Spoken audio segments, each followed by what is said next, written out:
I am with Charles Roach, one of the elder statesmen of Canada's black community. And Charles is being honored by the Black Action Defense Committee, of which he has been a founding member. And I'm going to ask him to say a few words about his legacy of contribution to the Canadian community. Charles, can you tell me a little bit about your work and what's the most significant contributions you think you have made? Yes. Okay, let's go. Well, many people know this, but I am from Trinidad and Tobago. And I have lived in Canada since 1955. And that seems an awful long time, especially since I've been involved in so many things here, culturally, such as the arts and so forth, and socially, such as various kinds of organizations, clubs and movements. I was the founding coordinator of Caravana, and that's some 47 years ago. But in spite of all of that, I have not been successful in getting my citizenship. So I am not a Canadian citizen, but I'm struggling hard, and there's a petition going around so that the Canadian government would allow me to be a citizen.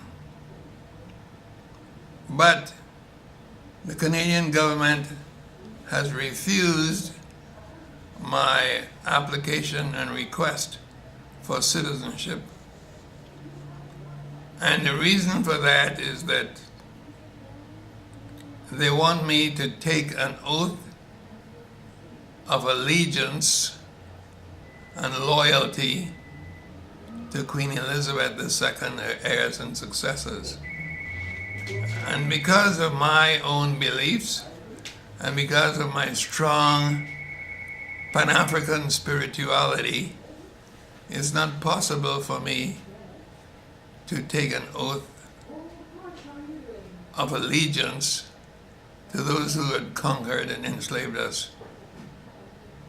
So, for that reason, I will not take the oath, and they say, no, you can't have your citizenship.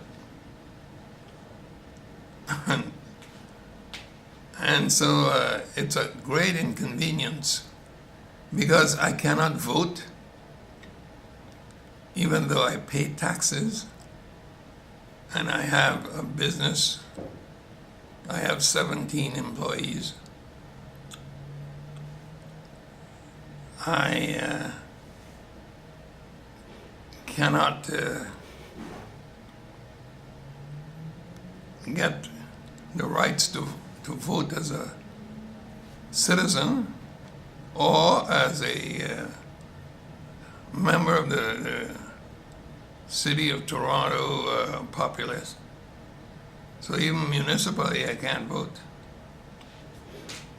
Charlie, you have, although you are not able to vote, you have been instrumental in getting an awful lot of people landed here in Canada. I remember the issue when they had suddenly changed immigration law and made a lot of people illegal. Yeah. And you participated in marches and so on and did a lot of legal work on this issue. And thousands of people got landed.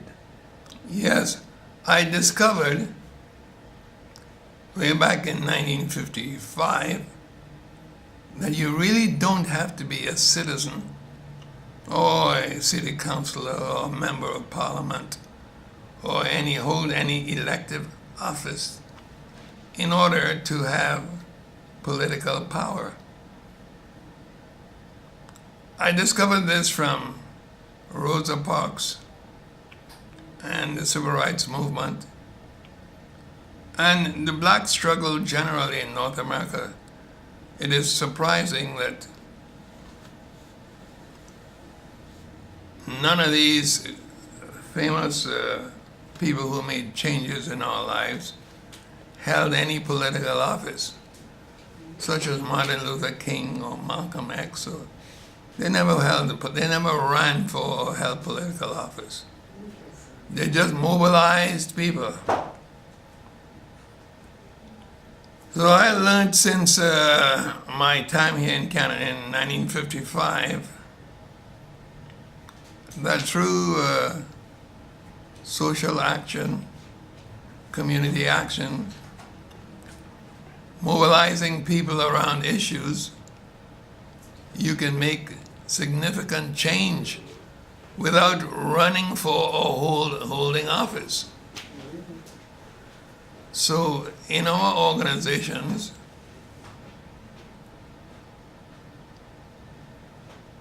we've just identified issues. When we identify those issues, we mobilize people around them. And we found out that if people are united and persistent on particular issues of social justice, they can make a change without holding elective office. And my great hero, in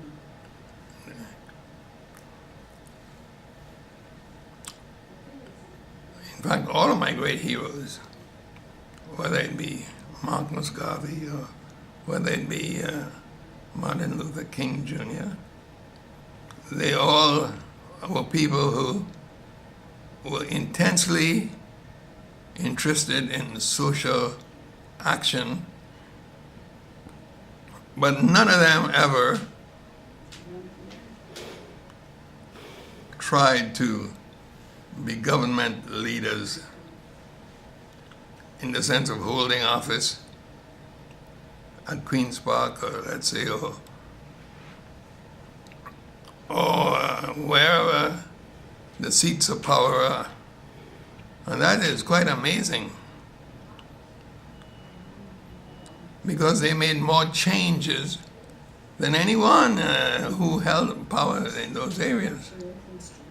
So one begins to wonder, how is that so? Well, the reason for that is that there was a lot of discrimination in holding office. There's something like in South Africa, Bishop Tutu and those other famous South African leaders. Mandela, for example, never ran for or held any kind of office, but he became one of the most powerful leaders produced by Africa. And the reason for that is simple. Most of the times when you enter politics, you become corrupt because you want to get votes, and you do anything to get votes. But when you are just a civil rights leader,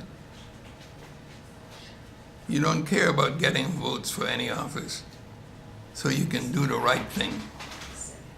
And this is why it is important for all of us to understand the importance of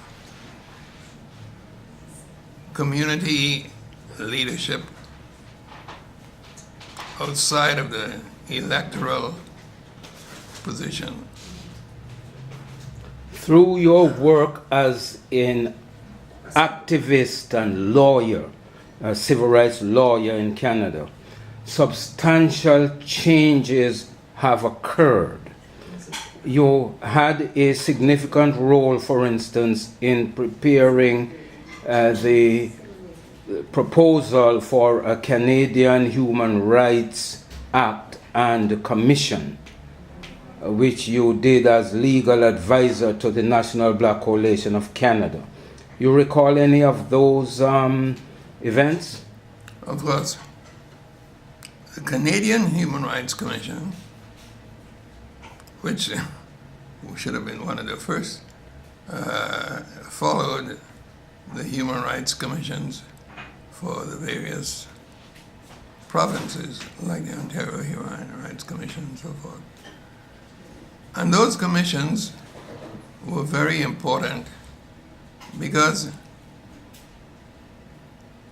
they dealt with the most fundamental and significant rights, which would be equality of citizens, irrespective of their race, color, gender, creed.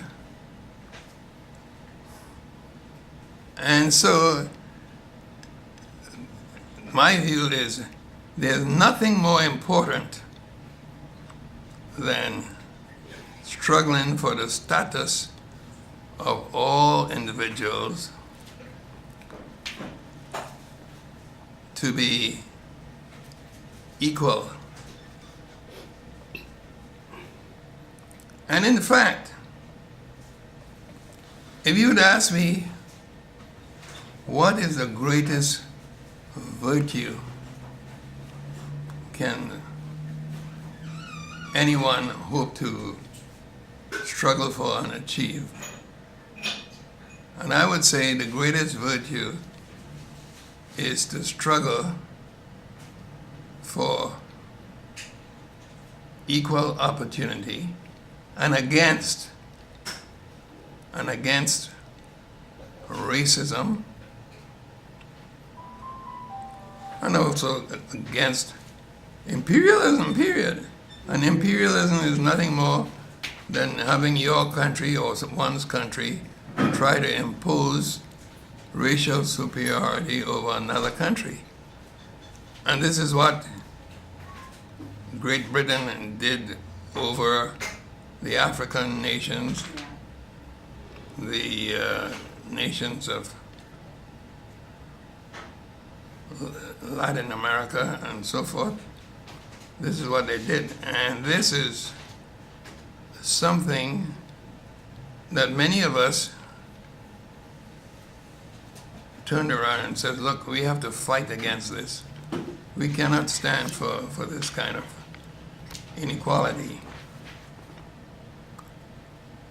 And so I think I said I came to this country in 1955, and that was the year in which Rosa Parks in Montgomery, Alabama, stood up and says, no, we as black people have to be equal in accommodation to white people. And that was the year that her simple action in refusing to give up her seat because of color caused a revolution over this whole world. The revolution was called the Civil Rights Movement, but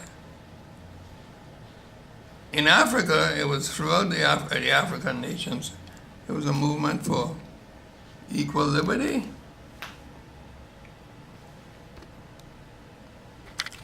And I happen to be an offshoot or a child of that revolution. So I became and still am a member of that movement. Charlie, a part of that whole civil rights movement and its aftermath involved protests, marches, and so on. And you have led a plethora of marches on issues in your day right here in Toronto. You want to comment on any of those? Yes. Well, how can you protest against injustice? You can stand up and speak out. You can keep your seat, and just like Rosa did, civil disobedience, we called it. And you can mobilize your people to demonstrate. And this demonstration could be protests of different kinds. It involves leafletting. It involves civil disobedience, such as demonstrations at city halls, Queen's Park, and so forth, leafletting, and bringing your people out in the organizations just with simple signs and so forth. It has a great, great power to move. And you don't have to be violent.